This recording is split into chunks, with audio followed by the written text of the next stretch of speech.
গরম পড়লেই মনটা কাঁচা আমের দিকে ছোটে। আম পোড়া শরবত থেকে আমের টক ডাল বা কাঁচা আম মাখা ভাবলেই জিভে জল এসে যায় আমাদের। কিন্তু আরেকটি পদও মিস করা যায় না, সেটি হলো কাঁচা আমের চাটনি। শেষ পাতে বাঙালিদের এটাই ডেজার্ট। অনেকেই জেলির মতো আমের চাটনি বানাতে চান কিন্তু পারেন না। দেখে নিন রেসিপিটি। কড়াইতে দিয়ে দিলাম হাফ চামচ মেথিটা আমি একটু নাড়াচাড়া করে নিচ্ছি। মেথিটা অর্ধেক ভাজা হয়ে গেলে এর মধ্যে দিয়ে দিলাম 1 চামচ মৌরি।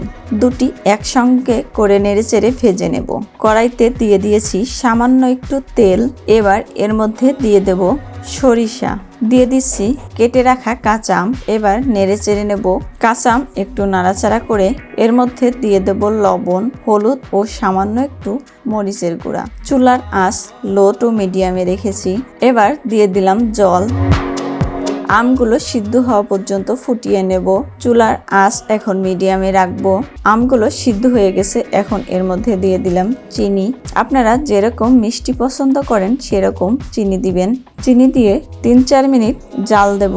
আমগুলো আমি একটি চামচ দিয়ে সম্পূর্ণ গলিয়ে দিয়েছি।